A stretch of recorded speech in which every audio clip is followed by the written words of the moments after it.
예수님의 생애를 기록하고 있는 성경은 복음서지요. 마태, 마가, 누가, 요한 이 4복음서에서 예수님의 생애를 다 말씀하고 있습니다.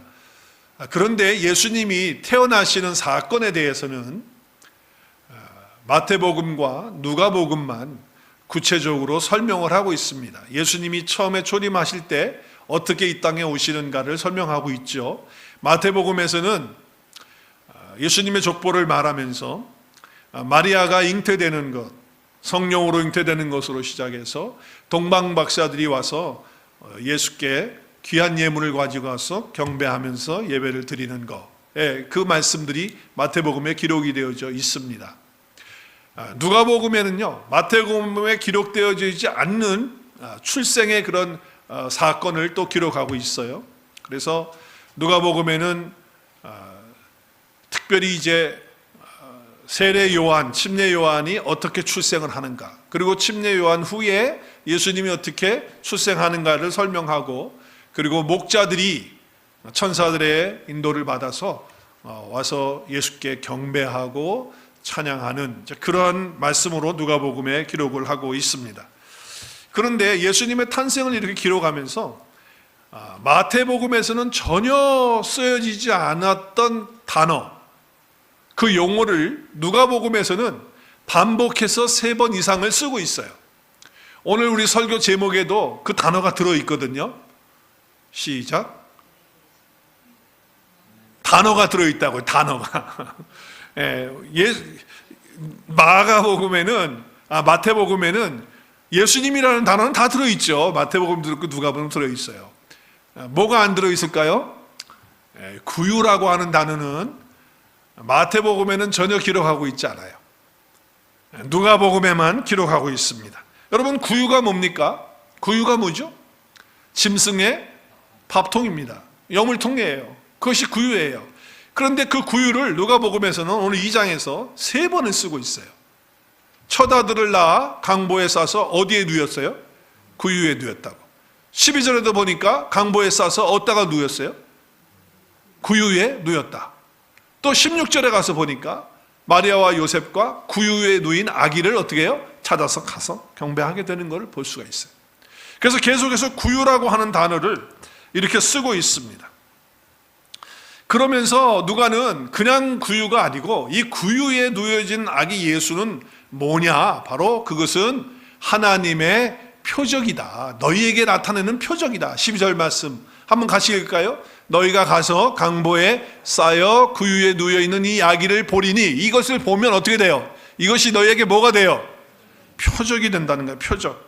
여러분, 이 표적이라는 것은 세미온이라고 하는 단어를 헬라어로 쓰고 있는데, 이것은 놀라운 일이라는 거예요. 하나님의 역사하심과 하나님의 일하심을 통해서 나타나는 것을 갖다가 표적이라고 말하고 있거든요. 그런데 구유에 누여있는 그것이 뭐예요? 그 아이가 바로 표적이 된다라고 하는 거예요. 물론 이 표적이라고 하는 것은 그냥 아무 때나 일어나는 게 아니잖아요. 그렇죠? 놀라운 일이기 때문에 결코 흔히 있을 수 없는 일이에요. 근데 그 당시에도 아기를 낳으면 그 아기를 누가 짐승의 밥통에다가 아이를 누입니까? 그런 사람은 없어요. 흔하지가 않아요. 없는 거예요. 그런데 그 아이를 구유에 누였다는 거예요. 물론 누일 곳이 없어서 여관방을 찾지 못해서 성경에 보면 그렇게 돼 있잖아요. 그래서 할 수 없이 말구유에 아이를 눕히는 이제 그러한 일이 일어났지만, 이것 또한 하나님의 간섭하심과 역사하심이 있는 것이죠. 왜냐하면 어떻게 하나님이시며 하나님의 아들이시고 약속하신 그 메시아 구원자께서 이 땅에 오시는데 그냥 평범하게도 아닌 이 구유에 누워서 아기가 있다라고 하는 것은요, 이거는 정말 있을 수 없는 그런 일이거든요. 이것이 바로 표적이 된다라고 하는 말씀을 하고 있는 거죠. 그렇다면 이것이 어떻게 해서 표적이 되느냐, 그리고 이것이 성탄의 메시지를 통해서 우리에게 주시고자 하는 말씀이 있다라고 하는 것이죠. 자, 그러면 왜 예수님은 구유에 누이셔야만 했습니까? 왜 그랬을까요? 단지 누울 곳이 없어서입니까? 만왕의 왕이시잖아요. 메시아시잖아요. 하나님이시잖아요. 근데 왜 하필이면 구유에 누이셔만 해야 하느냐? 그것은 하나님의 사랑 때문이다라고 하는 거예요. 그래서 오늘 우리는 3가지를 좀 생각해 보기를 원해요.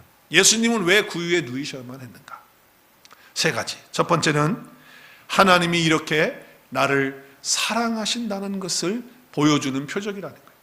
구유에 누이셨다는 것은 하나님이 이렇게 나를 사랑하신다는 거예요. 우리가 잘 알고 있는 요한복음 3장 16절 같이 선포해 볼까요? 하나님이 어떻게 나를 사랑하셨는지 시작. 하나님이 세상을 이처럼 사랑하사 독생자를 주셨으니 이는 그를 믿는 자마다 멸망치 않고 영생을 얻게 하려 하심이라. 할렐루야. 우리가 영생을 얻고 그를 믿고 이렇게 살아가게 되는 것은 하나님이 우리를 이처럼 사랑해서 누구를 주셨기 때문에, 독생자를 주셨기 때문에, 그 독생자 주신 분이 어디에 지금 누워 계세요? 구유에 누워 계시는 거예요. 그래서 하나님이 나를 이렇게 이처럼 사랑하신다라고 하는 그 메시지가 이 말씀 속에 담겨져 있는 거죠. 사랑은요, 성탄의 본질입니다. 그리고 성탄절은 그 어떤 것보다도 하나님이 나를 이처럼 사랑하신다라고 하는 메시지가 담겨져 있는 것이죠. 구유에 누인 아긴 예수에 대한 이 표현을 통해서 하나님이 정말 나를 사랑하신다는 거예요. 여러분, 사랑한다고 할 때 섬김과 희생이 없다고 하면 그 사랑은 진짜 사랑일까요? 한번 생각해 보세요. 내가 내 아내하고 같이 사는데 내가 아내한테 말해요. 결혼할 때도 서약했어요. 성경에 손 얹고 서약했어요. 사랑한다고. 그리고 그렇게 사랑하겠다고, 하나님 말씀처럼 하겠다고. 그래 내가 아내에게도 얘기해요. 사랑한다고. 그런데 아내가 여기 좀 아프다고 그러는데, 아이 그거 뭐 그런 거 가지고 아프다고 그래, 혼자서 잘 주물러고 낫게 그냥 그렇게 해, 그리고 관심도 없다고 하면 사랑하는 남편이 되는 건가요? 아니면 안 사랑하는 남편인가요? 아내가 여기 아프다고 하면 어떻게 될까요? 주물러줘야. 답 나오네요. 예. 희생을 해야죠. 내가 그것을 가지고 내가 좀 힘들지만 가서 해주는 것이, 그것이 사랑 아니에요? 내가 그렇게 감당해주는 거잖아요. 그것이 진짜 사랑이잖아요. 때로는 어떤 걸 포기하는 거예요. 아내가 사랑하는 마음이 있기 때문에 내가 포기하는 것이잖아요. 또 내가 지불해야 될 것이 있다면 지불하는 거예요. 희생할 것이 희생하는 거예요. 섬길 것이 섬기는 거예요. 그래야 그것이 진짜 사랑이라는 거예요. 사랑이라고 하는 것은 아름다운 것인데, 그리고 사랑이라고 하는 것은 그냥 말로만 하는 것이 아니라는 거예요. 희생이 있고 감수하는 것이 있고, 그리고 내가 때로는 포기하는, 그리고 정말 그런 것이 있을 때 진짜 사랑이래요. 희생이 크면 클수록, 포기가 크면 클수록 그 사랑은 더 크다라고 저는 말할 수 있다고 생각을 해요. 예수님이 육신을 입고 성육신하셔서 이 땅에 사람의 모양으로 오신 거예요. 뭘 포기하셨습니까? 뭘 포기하셨어요? 뭘 희생하셨어요? 그냥 우리를 사랑하신다는 게 아니에요. 완전히 자기 것을 다 포기하셨어요. 예수님은 하나님과 동등하신 하나님이세요. 그런데 그 하나님의 동등함을 포기하셨어요. 버리셨어요. 그리고 하나님이 어떻게 사람이 됩니까? 그런데 하나님이 사람이 되셔서 이 땅에 성육신하셔서 오시는 거예요. 그렇게 희생하시고 섬기시고 자기의 것을 다, 권리를 포기하시고 감수하시는 거예요. 왜? 나를 이처럼 사랑하시니까. 할렐루야. 우리 빌립보서 말씀 같이 읽겠어요. 2장 6절 7절 시작. 그는 누구세요? 그는 누구세요? 예수님은 근본 하나님의 본체시나 하나님과 동등됨을 취할 것으로 여기지 아니하시고 오히려 자기를 비어 종의 형체를 가지사 사람들과 같이 되셨고, 하나님께 순종한데 어디까지 순종하셨다고 그랬죠? 죽기까지 순종하시고 복종하시는 거예요. 그렇게 희생하시고 자기를 감수하시고 자기를 포기하시고 이렇게 하실 때는 왜 그렇게 하신 거예요? 사랑하시기 때문에. 지금 구유에 누워 계시는 그 예수님의 그 표적을 통해서 하나님이 나를 이처럼 사랑하시는구나 하는 메시지를 주시고 있다라고 하는 거예요. 왕궁에 누이셔도 부족한 주님이 아니십니까? 그런데 지금 짐승 밭통에 누워 계시는 거예요. 여기에 하나님의 사랑의 기가 막힌 상징적인 표현과 또 표적이 있다라고 하는 것이죠. 여러분, 위클립스라고 하는 성경 번역 선교회가 있습니다. 여러분 잘 아실 거예요. 성경이 없는 부족들이 지금도 그들에 의하면, 그 조사에 의하면 3,000여 개의 부족들이 아직도 성경이 없다는 거예요. 그래서 그 성경을 번역하기 위해서 옛날에 제가 있을 때는, 제가 성경 공부할 때는 6,000여 족이 더 남았다, 8,000여 족이 더 남았다 이랬는데 지금 많이 줄었어요. 그런데 아직도 성경 번역이 필요한 거예요. 그런데 파푸아누기니에 가서 성경 번역 선교 사역을 하신 홍성호 선교사님과 그리고 홍영수 선교사님의 이야기를 제가 읽고 들은 적이 있어요. 홍 선교사님은요, LA로 이민을 오셔가지고 미국으로 이민 오셔서 그래서 UCLA 대학에서 공부를 하시면서 엔지니어 공부를 하셨어요. 졸업을 해가지고 휴즈 항공사라고 하는 좋은 회사에 취직을 해가지고 정말 돈도 잘 벌고 그리고 아쉬울 것 없이 그렇게 인생을 살아가는 그런 사람들이었어요. 그러나 예수를 믿고 자기가 하나님의 사랑을 알고 난 다음에 그 하나님의 사랑을 어떻게 하면 아직도 모르고 있는 사람들에게 전할 수 있을까? 이걸 말해주고 싶은 거예요. 그래서 복음 전하죠. 아직도 복음이 안 들어가고 성경이 없다고 하는 그곳에 내가 가서 해야 되겠다라고 하면서 이 위클리프의 선교에 조인하면서 하나님의 콜링을 받고 헌신하면서 그리고 그곳에 나가게 됩니다. 평신도로서, 무슨 선교사도 아니고요, 목사도 아니고요, 그냥 성도예요. 성도로서 나가게 되는 거예요. 그래서 1991년에 나갔거든요. LA에 있는 동양선교교회라고 하는 데서 파송을 받아가지고 그래서 나갔어요. 91년에 나갔으니까 지금 2024년이니까 몇 년입니까? 33년을 지금 그곳에서 사역을 하고 계시는 거예요. 그런데 여러분, 이 33년 동안에 이렇게 하면서 특별히 파푸아뉴기니의 그 따바라고 하는 섬이 있고 멀리 떨어졌죠. 그 본토에서 떨어진 섬이에요. 그리고 심벨이라고 하는 그런 섬에서 그가 선교를 이제 파송을 받아가지고서 하게 되는데, 여러분 지역을 보면 오스트레일리아가 하얀 데가 오스트레일리아, 호주예요. 호주 바로 위에 파푸아뉴기니가 있어요. 그리고 이제 인도네시아로는 좀 밑에 쪽에 있죠. 동쪽에 밑으로 좀 있어요. 땅의 크기는 얼마냐냐? 대한민국의 4배 이상이 돼요. 사이즈가 그렇게 되는 곳이에요. 근데 여기에 지금 800개의 언어가 있대요, 파푸아뉴기니아에. 그런데 거기에 성경을 번역하는 사역이 있었으면 좋겠다, 더 많은 번역을 해야 된다라고 하는 얘기를 듣고 평신도로서 선교사로 헌신해서 파송을 받게 되는 거예요, 이 부부가. 그래서 이제 거기 가서 선교를 하는데, 어디서 하느냐? 외딴 섬이에요. 근데 거기에 몇 명이, 그 당시 몇 명 살았느냐? 5,000명 살았어요. 그러니까 5,000명 때문에 20년에 걸쳐서 신약 성경을 번역을 해요. 왜 그러냐면 거기에는 말은 있는데 언어는 있는데 글이 없어요. 글을 만들어줘야 되니까 영어를 가지고, 알파벳 영어를 가지고 단어를 만들어서 글을 만들어가지고서 그들에게 가리키고, 그리고 그것을 가지고 성경을 번역하니까 몇 년 걸린다? 20년 걸렸어요. 그래서 2010년에 만다라어라고 하는 그 언어를 쓰는데, 그 언어의 그 신약 성경을 완성하면서 성경 이렇게 번역한 거에 대해서 감사하면서 봉헌식을 드리는 그런 일이 있게 된 거죠. 여러분, 5,000명 사는 사람들 때문에 몇 년? 20년을 그렇게 헌신하면서 그 영혼들을 향하여 그렇게 선교를 하신 거예요. 정말 이야기를 들어보면요, 그분 간증을 들어보면 유튜브에 나와 있거든요. 정말 눈물 나요. 그 선교사가 된다는 게 보통 어려운 게 아니에요. 그 언어를 배우고, 일단 말만 있으니까, 글도 없는데 말이죠. 그 배운다는 게 얼마나 어렵겠어요. 그런데 이제 번역을 할 때 어려운 게 뭐냐면 너무나도 문화적 차이가 많아가지고 단어를 어떻게, 우리 단어를 그대로 쓸 수가 없는 거예요. 문화적인 차원 때문에. 예를 들면은 예수님이 부활하신 후에 천사들의 모습을 이제 28장, 마태복음 28장에 보면 그 형상이 번개 같고 그 옷이 흰 눈같이 희건을 그렸어요. 근데 파푸아뉴기니아는 눈이 와야 안 와요. 한 번도 눈을 본 적이 없어요. 그런데 눈처럼 휘어진다고 할 때, 눈처럼 휘어진다면 이해가 되겠습니까? 뭔지도 모르는데 할 수가 없는 거죠. 번역이 안 되는 거예요.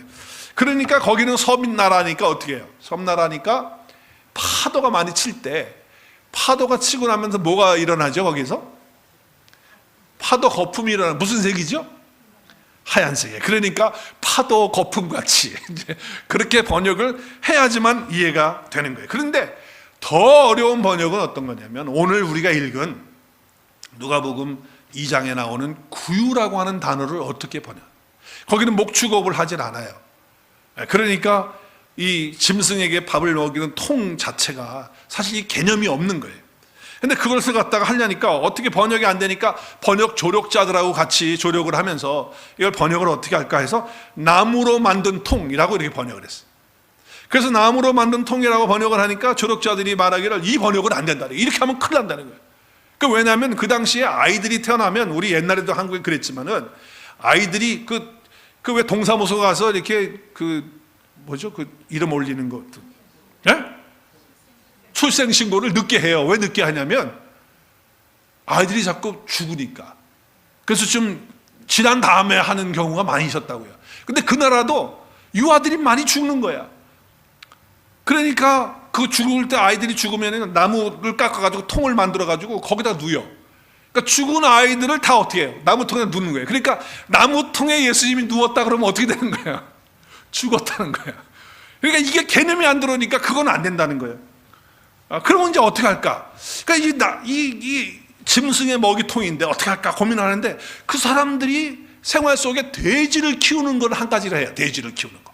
근데 돼지를 키울 때 돼지에게 여물을 주고 음식을 줄 때 바다에서 잡은 큰 조개 껍데기 같은 거 있잖아요. 그 껍데기 같은 거에다가 비워가지고 거기다가 돼지 밥을 줘서 돼지가 먹게 하는 거예요. 돼지가. 그래서 이 조개 껍데기 요걸 가지고 얘기를 하면 되겠다. 그래서 그 조개 껍질 이름은 뭐냐면 뿌죽뿌죽 끼에미예요. 그 나라 말로 뿌죽뿌죽 끼에미. 그래서 뿌죽뿌죽 끼에미로 번역을 한 거예요.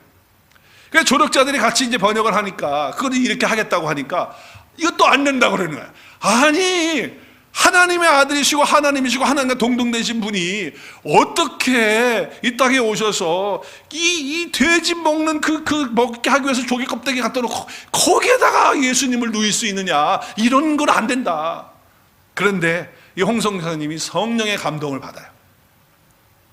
아니다, 그게 맞다.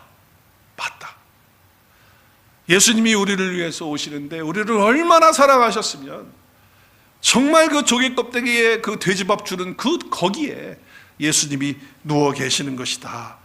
얼마나 우리를 사랑하셨으면 그렇게 하신지 모른다. 이렇게 하면서 선교사님이 얘기하니까 같은 지금 번역하고 있는 예수 믿는 그 조력자들이 그 말씀을 듣고서는 다 감동이 돼가지고 은혜를 받아가지고 막 눈물을 흘리고 하나님께 감사하고 그러한 일이 일어나게 되었다라고 하는 것입니다.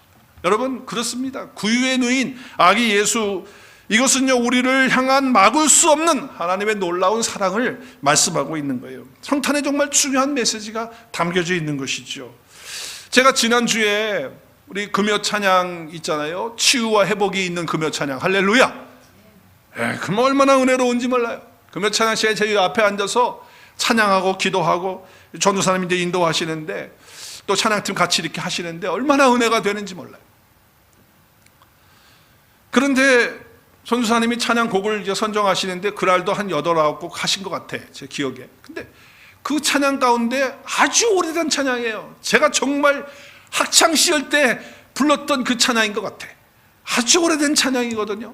근데 그 찬양의 가사를 따라서 함께 묵상하면서 찬양하는데 하나님의 은혜와 하나님의 사랑이 내 속에 다시 한번 불같이 폭포소같이 쏟아지는데 이 흐르는 눈물을 막을 수가 없는 거야. 눈에서 눈물이 쫄쫄쫄 흐르는 거야. 어떻게 감당이 안 되는 거예요. 그 찬양의 가사가 여기 지금 이게 지도를 안 보이, 일부 예배 다 보여줬는데 이게 지금 뭐냐면 파푸니기아 이 본토고, 본토에서 저렇게 멀리 떨어져 있는 아주 작은 섬, 그 작은 섬 심베리라고 하는 섬과 따르라고 하는 그 섬에서 이렇게 처음에는 초창기를 위쪽에서 하다가 밑에서 이제 선교한 거예요. 같이 조력했던 조력자들 사진이 있고요. 자, 그 찬양의 가사가 이거예요. 아름다운 이야기가 있네. 구세주의 사랑 이야기. 영광스러운 천국 떠난 사람, 나와 같은 죄인 구하려. 이 찬양을 부르는데 그냥 은혜가 오는 거예요. 하나님의 은혜가, 하나님의 사랑이 내 속에 막 다시 불같이 쏟아지는 거예요. 넓고 넓은 우주 속에 있는 많고 많은 사람들 중에 내가 이렇게 구원받고 보호받고 산다는 것, 이거 주의 사랑받는 거 아닌가? 너무너무 막 감격이 오는 거예요.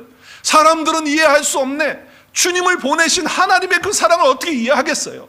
근데 그 사랑을 내가 믿고 그것을 이해하고 알고 살고 있다고 하는 것. 그래서 그 사랑이 나를 살게 하고 그 갈보리의 구색의 사랑으로 인해 내가 이렇게 됐다고 하는 놀라운 하나님의 사랑에 이 고백을 하는 순간에 하나님께서 얼마나 큰 은혜를 주시는지 막 눈물이 흘러나오는 거예요. 주님의 그 사랑은 정말 놀랍네, 놀랍네. 오, 주님의 사랑 놀랍네, 놀랍네. 그 귀한 사랑 놀랍네. 우리 1절만 다시 한번 찬양 한번 해볼까요? 시작. 아름다운 이야기가 있네, 구세주의 사랑 이야기. 영광스러운 천국 떠난 사람, 나와 같은 죄인 구하. 사람들은 이해할 수 없네, 사람들은 이해할 수 없네. 주를 보낸 하나님 사랑, 그 사랑이 나를 살게 하네. 갈보리의 구속에 주님의 그 사랑 정말 놀랍네, 놀랍네, 놀랍네. 오, 주님의 그 사랑 정말 놀랍네, 나를 위한 그 사랑. 막 흐르는 눈물을 주체할 수 없는데 순간적으로 기도하는 마음으로 이 찬양 끝난 순서가 바로 내 다음 순서에 내가 설교해야 되는 순서에 이 찬양 끝나면, 근데 막 눈물 나니까 마음속에 기도하면서 주님, 제가 이러면 안 되는 건데요, 지금 설교할 시간인데요, 주님 이러시면 안 되잖아요. 이런 마음의 기도가 나오더라고요. 여러분, 그렇습니다. 사람들 이해할 수 없어요. 주님의 보낸 사랑, 그 놀라운 사랑, 하나님과 똑같은 영광스러움을 버리시고 나와 같은 죄인을 구하기 위해서 오신 그 주님의 그 사랑, 그 사랑이 저와 여러분을 살립니다. 그의 그 사랑이 우리를 행복하게 합니다. 그 사랑이 나를 아름답게 합니다. 그 사랑이 나를 살리고 새롭게 하는 줄로 믿습니다. 이 사랑이 오늘 성탄의 이 시즌에 다시 한번 우리 마음에 깊이 부어지는 역사가 있기를 주의 이름으로 축복합니다. 그 사랑이 어떤 사랑이에요? 사람의 몸을 입고 이 땅에 오시는 사랑이에요.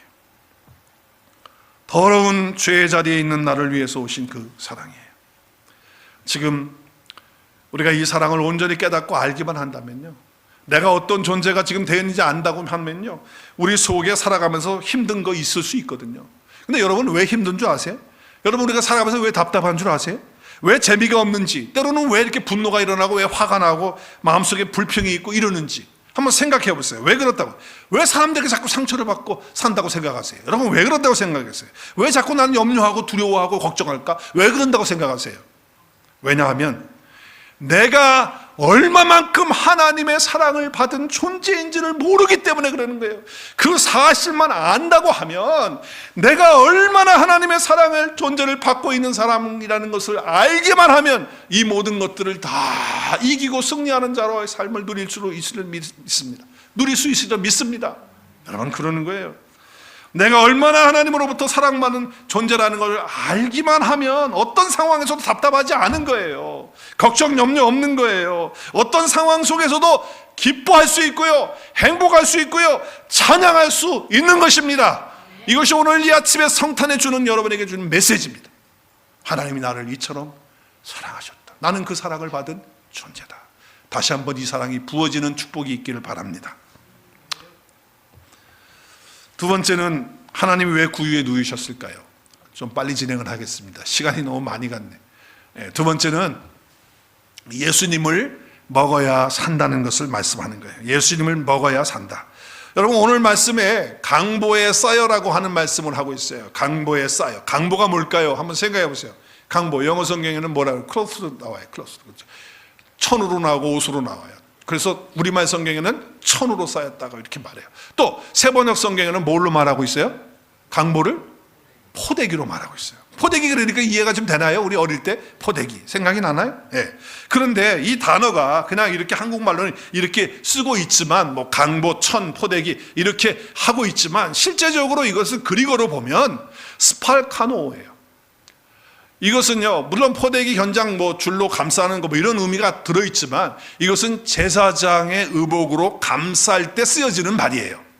그래서 그 당시에 절기 때 빛을 비칠 때 등대들을 닦고 그리고 보호하고 감싸는 거, 그것이 뭐냐? 제사장의 의복으로 했어요. 근데 그것을 뭐라고 헬라어에서 하려고요? 스팔가노라고 단어를 하고 있어요. 똑같은 단어를 쓰고 있어요. 그리고 여러분, 일주일에 한 번씩 제사장이 성전에 들어가서 거기에 있는 떡을 갈아요. 새 떡으로. 그렇죠? 갈죠? 갈아요, 안 갈아요? 떡을 갈아줘요. 그리고 그 떡은 옛날 일주일 지난 떡은 누가 먹어요? 오직 누구만 먹어요? 제사장만 오직 먹어요. 그리고 새 떡을 갖다 놔요. 그때 성전 안에 그 떡방을 옮길 때에 12덩어리거든요. 그 떡을 옮길 때에 싸는 천이 바로 뭐예요? 스팔가노예요. 근데 그 단어를 지금 뭐라고 말했냐? 강보라고 성경을 번역하고 있어요. 자, 그렇기 때문에 여러분, 이 떡 강보에 싸서 이제 이렇게 된다고 하는 것이, 이것이 표적이 된다라고 하는 것은 결국 우리가 예수님을 먹어야 산다라고 하는 그 의미예요. 그러니까 예수님이 왜 구유에 왜 눈이에요? 구유는 밥통이에요, 밥통. 짐승들이 먹는 밥통이라고 그래요. 그래서 이 구유라고 하는 단어도 어디에서 오냐면 파트네라고 하는 단어가 오는데, 이게 파테오마이에서 오는 단어예요. 근데 그게 뜻이 뭐냐? 먹는다라고 하는 뜻에서 유래된 거예요. 구유라고 하는 것은 어디에서 유래됐다고요? 먹는다, 먹는 거에서 유래가 된 단어예요. 그래서 우리 예수님이 이 땅에 오셔서 말씀하시죠. 너희 조상들은 광야에서 만나를 먹었어도 다 죽었다. 그런데 이제는 내가 하늘에서 내려온 만나다. 내가 하늘에서 내려온 양식이다. 내가 생명의 떡이다. 나를 먹는 자는 산다. 요한복음 6장 55절 56절에 보면 내 살은 참된 양식. 우리 식인종 아닙니다. 예수님 살 먹는 거예요. 근데 그게 참된 양식이라는 거예요. 그래서 이 56절에 내 살을 먹어야 된다는 거예요. 그럼 그 살을 먹는다는 게 그게 뭐냐? 뒤에 설명하잖아요. 내 안에 거하고 나도 그의 안에 거하는 거예요. 주님과 내가 연합되어서 우리가 함께 살아가는 것이 뭐예요? 주님을 먹는 거예요. 내가 주님 안에, 주님이 내 안에 있는 거예요. 예수님이 이 땅에 오실 때 말씀이 육신돼서 오셨어요. 예수님은 뭐예요? 말씀이에요. 그래서 우리는 그리스도 예수 안에 거기서 뭘 먹고 살아야 되는 거예요? 말씀을 먹고 살아야 되는 거예요. 그것이 예수님의 표징이 되는 거예요. 여러분, 신앙생활이 뭐예요? 받아들이는 거예요. 예수님을 내 마음속에 받아들이는 거예요. 예수님은 말씀이 육신에서 오신 분이에요. 그래서 예수님을 먹는다라고 하는 것은 뭘 먹는 거예요? 말씀을 먹는 거예요. 예수님의 말씀을 받아들이고 그 내 마음의 말씀을 채우는 거예요. 우리가 신앙생활할 때 잘못 생각하는 것이 있어요. 내가 뭘 고치겠다고 하는 거, 이게 아니라 받아들이는 거예요. 뭘 받아들이는 거예요? 잘못된 거 자꾸 고치려고 하지 마세요. 그것이 문제가 아니에요. 예수님이 내게 와야, 예수님과 내가 연합이 돼야 고쳐지는 줄로 믿습니다. 예수님의 말씀이 내 안에 들어와서 내가 먹어서 그 말씀이 내 속에 들어와서 양식이 돼야, 그것이 채워져야 내가 고쳐지는 것이, 내 노력으로 고쳐보겠다고 하면 할수록 우리 더 힘들어져요. 번뇌와 고뇌 속에 빠져요. 예수님이 내 안에 오시면, 그 말씀이 내 안에 들어오면 모든 어둠의 세력은 물러가게 되는 거예요. 어둠은 쫓겨나게 되는 거예요. 제 아무리 노력을 한다고 해서 어둠이 물러갑니까? 아니에요. 빛이 들어오면 어두움은 나가게 되는 거라는 거예요. 예수님은 인류의 빛이에요. 예수님은 생명의 빛이에요. 그렇죠? 그래서 우리에게 하나님은 놀라운 축복을 주셨기 때문에 그 축복이 우리 가운데 들어오면 뭐가 떠나갈까요? 저주가 떠나가는 거예요. 생명이 들어오면 뭐가 떠날까요? 사막이 떠나가요. 하늘의 문이 열려지면 뭐가 열려질까요? 땅의 문이 열려지는 거예요. 여러분, 그러니까 신앙은요, 더 좋은 것을 받아들이고 더 좋은 그 예수님을 마음에 받아들이고 믿고 그분과 연합해서 그분의 말씀을 먹고 사는 것이 신앙생활인 줄로 믿으시길 바랍니다. 내 안에 나쁜 것은 떠나가고 어둠은 물러가는 거다, 그 말이에요. 그러니까 예수님으로 채워야 돼요. 그 말씀으로 채워야 돼요. 그러면 죄는 사라지고 슬픔 사라지고 우울감 사라지고 기쁨과 평화와 밝음과 빛과 생명과 축복이 우리 가운데 넘치면서 누리는 삶을 살게 될 줄로 믿습니다. 여러분, 그래서 이 구유에 누이신 예수님이 우리에게 주시는 메시지는 뭐냐? 아, 예수님과 연합돼서 예수님을 날마다 먹어야 되는구나. 그 메시지를 주고 있는 거예요. 세 번째는 왜 구유에 누이셨는가? 그 의미는 무엇인가? 세 번째, 우리 같이 읽을까요? 같이 읽어요. 시작. 새롭게 펼쳐지는 삶의 방식을 가지고 살아야 한다라고 하는 거예요. 여러분, 우리가 성탄절 얼마 되면 이 말씀을 많이 사용하잖아요. 기쁘다, 구주 오셨네. 그 다음에 뭐예요? 지극히 높은 곳에 하나님께 영광이고 땅에서는 하나님이 기뻐하신 사람 중에 평화다 이렇게 해가지고 기쁘다 구주 오셨네 프레카드 딱 붙여요. 하늘에는 영광, 땅에는 평화 이렇게 딱 붙여놓고 다 한단 말이에요. 안 믿는 사람들도 막 하더라고요. 스님들도 붙여놓더만요, 절 앞에다가 성탄절에는. 그런데 그 뜻이 무엇인지도 모르는 거예요. 무엇인지도 모르는 거예요. 여러분 여기 보면요, Glory of God이 아니고요, 14절 보세요. 영어 성경에 보면 Glory to God이에요. 하나님께 영광을 드리는 거예요. 그러면 on earth peace예요. 그죠? 근데 그 NIV에 보면 더 좀 클리어하게 설명을 하고 있어요. Glory to God 그리고 peace to man. 하나님께 내가 영광을 돌리는 삶을 살면 그러면 어떻게 된다? 그 다음에 뭐가 온다? 이게 삶의 원리예요. 예수님께서 이 땅에 구유에 누우셔서 오시는 이 사건을 통해서 하나님께 영광 돌리는 삶을 살면 사람인 나에게 뭐가 와요? 하나님의 평화가 누려지는 축복이 있게 된다는 거예요. 여러분, 타락 이후에 인간은요 계속해서 하나님 없이 자기 멋대로 자기 생각대로 살아왔기 때문에 한마디로 말하면 자기 영광을 구하면서 사는 거예요. 자기 영광을 위해서. 그래서 부부간에도 머리 터지게 싸우는 일이 왜 일어나는 거예요? 자기 영광 때문에 그런 거예요. 정치인들이 왜 그렇게 싸우는 거예요? 자기 영광 때문에 그러는 거잖아요. 욕심과 욕망, 야망, 자기 자랑, 자기 영광 구하기 위해서 치열하게 그러는 거예요. 그런데 우리는 여기다가 새로운 삶의 방식을 주님이 지금 선포하시는 거예요. 뭐라고 선포하는 거예요? 하나님께, 네 영광 아니고 하나님께 영광. 그러면 사람인 너희들에게 뭐가 주어진다? 평화가 주어진다. 이 방식으로 새롭게 사는 삶이 주어진다. 누구 때문에? 구유에 누이신 아기 예수 때문에 이제 그와 같은 삶이 펼쳐진다. 할렐루야. 인간이 제대로 살려고 하면 다른 거 없어요. 한번 따라하겠습니다. 하나님께 영광 돌리고 살면 은혜 가운데 하나님의 평강이 옵니다. 함께 할까요? 샬롬. 네, 평강의 왕으로 오신 예수 그리스도를 통해서 우리는 하나님께 영광 올려드리면 그러면 우리에게 이와 같은 놀라운 평화의 삶이 주어지는 거예요. 이것이 바로 구유에 누인 아기의 표적이에요. 표적. 이것이 표적이다. 세 가지. 다 잊어버리셨어요? 시작. 세 가지. 하나님이 이처럼 나를 사랑하신다는 메시지다. 두 번째는 예수님을 날마다 연합돼서 내가 살면서 그분을 먹어야 한다. 말씀을 먹어야 한다. 세 번째는 이제는 새로운 방식으로 살아야 된다. 내 영광이 아니고 내 야망이 아니고 나의 욕심이 아니고 하나님께 영광 돌리는 삶을 살면 우리 안에는 말로 할 수 없는 하늘의 평강을 가지고 평화로운 삶을 누리면서 살게 된다 말씀을 하는 겁니다. 이 은혜가 이 성탄의 기간에 구유에 누이신 아기 예수를 묵상하면서 풍성하게 누리는 복된 기간 되실 수 있기를 주의 이름으로 축복합니다.